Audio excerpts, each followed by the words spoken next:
Jim and Beth Hobart are two staples in the Orlando scene, donating their time, creating community gathering spaces, and being two of the business leaders here. Now, how does that happen for two people that aren't even from here? This time, we are exploring putting down your roots. So join me as we go on another gorgeous reflection.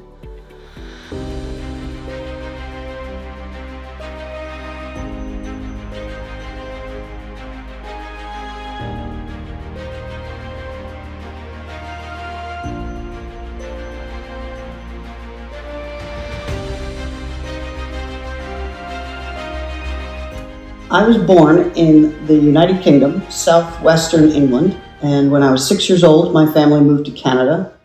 My dad wanted to become a cartoonist, and his markets were generally in the United States. We couldn't move to the States, so we moved to Canada, which is Commonwealth, and England and Canada get along. And then when I was 12 years old, we finally worked out the details and moved to Florida. And in 1988, I came to Orlando to go to UCF, and I've been here ever since.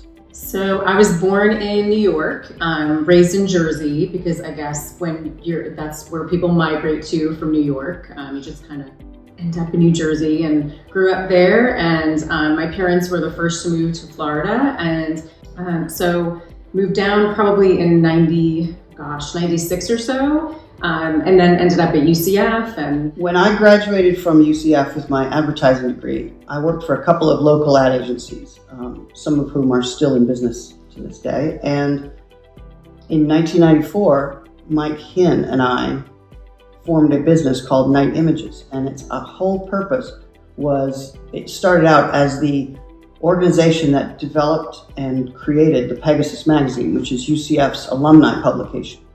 There was no such thing, and we said, this school needs a good alumni pub because we're graduating, thousands of students every semester. And almost 30 years later now, more than 30 years later, Night Images is called Night with a K, still going strong. After 10 years in business, I decided it was time for me to move on. And so I decided to move back to the UK for a little while and spend time with my cousin. Yeah, and I should tell you, I've never been out of the country before at that point. And so I sold everything that I had and just left. So we got engaged 6 months after dating. So by January of 2004, we were engaged. We moved April 1st, 2004, and lived in the UK. And it was still like the best year of my life. I'm driving a stick on the other side of the car and navigating roundabouts. I'm just, I just got fully immersed in English culture, I guess you could say. So after graduating from UCF, Beth and Jim Hobart headed to the UK, where they might have stayed if they were not missing one key thing. The bottom line was our friends were all here. Our families were in the US. It was really home. We decided it was time to come back. And so we came back. We had kept the house where we were over there. We knew it wasn't forever. It was a short-term thing. So we moved back into the same house, and that was the time that Beth got into real estate and I got into photography. And those are two separate but parallel stories. Yeah, 2005.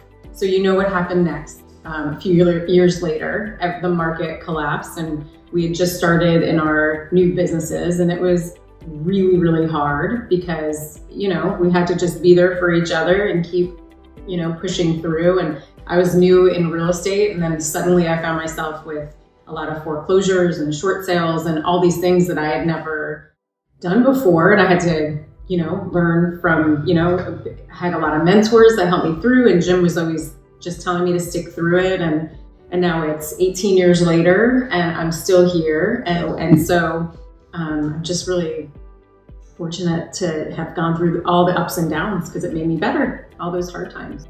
And when we came back, we really realized that your network is what gets you through, right? Yeah. Two people starting businesses at the same time, referrals and new business comes from who you know, right? And who knows you. And so both of us having gone through UCF, we had a huge network of friends and alumni. And so we both were kicking off brand new businesses, but we had a really great network of contacts and friends and Right. people that respected us and knew us. So, the business, both our businesses were simultaneously being built with the friendships and relationships that we had formed for those 10 years prior to this. In fact, 20 years, because college plus work plus the agency.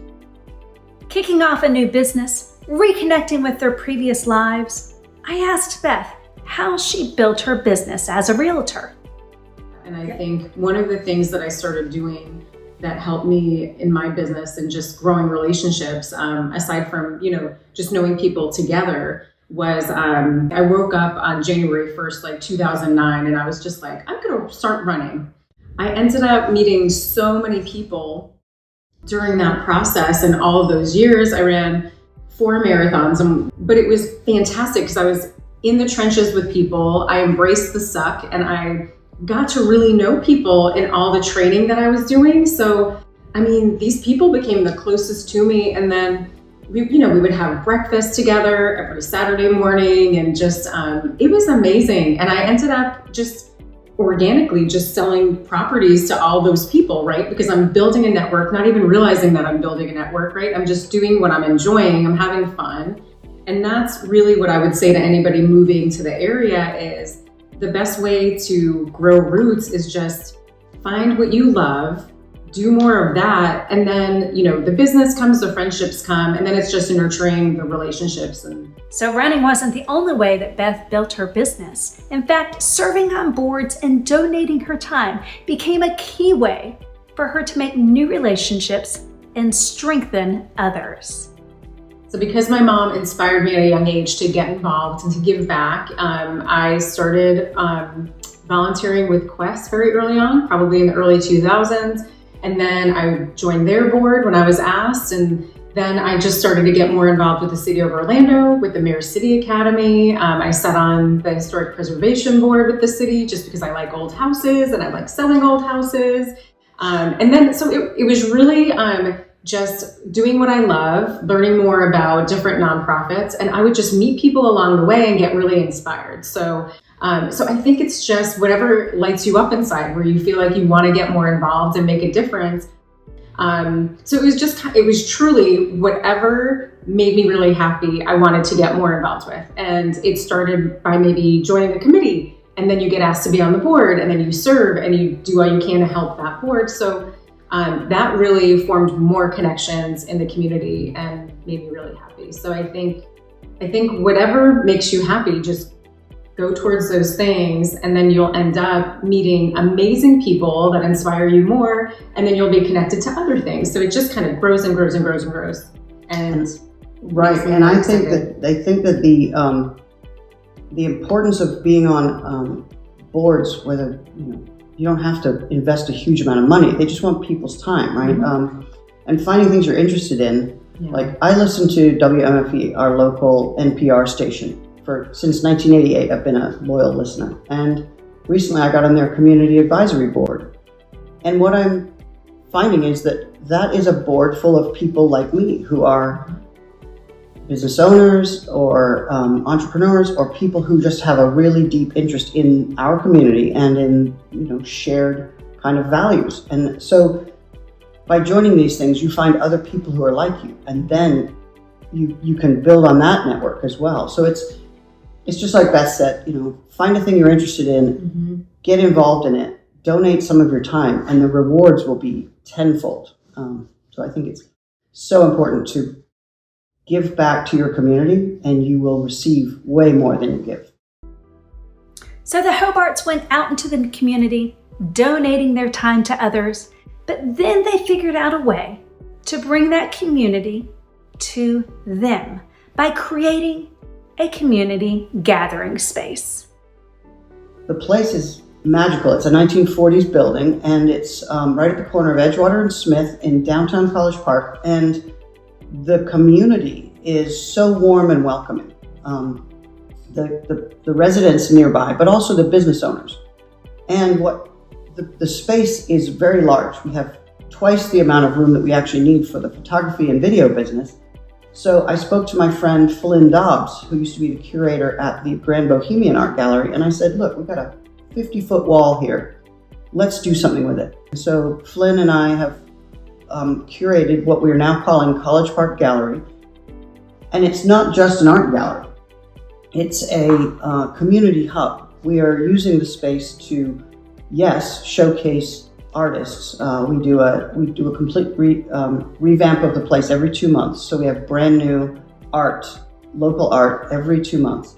But also the space is good for community gatherings and workshops. And we've done printmaking, we've done photography classes, we've done drawing classes, we've done birthday parties, we've done a calligraphy course. Yeah. So we're very much trying to give back to our community and create a space that is a gathering spot for like-minded people who are interested in the arts, who are even they just want to dabble and sketch and play. And so we're trying to make that little street corner a spot where we get together. We have a lesbian burlesque show every other month, just for something different, you know. We try to bring different kinds of art and community together in College Park. During the pandemic, our business, just like everyone else in the world, ground to a halt for 6 months to a year. And we were fortunate to receive one of the PPP loans, which enabled us to keep paying our employees through that. So since we had a team of people and a video crew and equipment and software and know-how, and everybody was sitting on their hands doing nothing, we put out a call and said, which Central Florida charities need video production done? And we had about 50 applications, and we chose 5 of them. And we made a couple of pretty good documentary videos, I think, for some of our local charities, using the resources we had and the time we had, because nobody was doing any business. So we felt like that was a good way to give back to the people who had given us that lifeline. And so we helped out a couple of Central Florida charities. So it looks like Jim and Beth have discovered the secret sauce to putting down roots. Give into the local community and you will receive back. In general, I think that your net worth is, I guess, to a large extent based on your network, your group, because when you need something, if you can reach out to friends and business colleagues and get a recommendation, well, it's a kind of a self-reinforcing cycle, isn't it? Your friends refer you business, whether it's real estate or photography and video, and then as you begin to do business, you start making more friends, and that cycle continues. It's a sort of oh my gosh, it's just reinforcing the roots and the ecosystem, that we already love to be a part of, so it just really just solidifies those relationships, and I think just makes it deeper into the community. So yeah, we can never leave. We're never going to leave. And we're sure glad that the Hobarts aren't going anywhere anytime soon. That's it for this episode of Gorgeous Reflections, and hopefully you've been inspired to strengthen your own roots by going out, getting involved with your community. This project, the video series ending with the art exhibit, is doing that very thing. It's benefiting the Second Harvest Food Bank, whose mission is to feed 300,000 families across 7 counties right here in Central Florida that are currently experiencing hunger. We hope that you'll join us at that art exhibit, as a portion of the sales do go to Second Harvest Food Bank. I will be there. Many of the people I interviewed will be there. We hope you'll join us.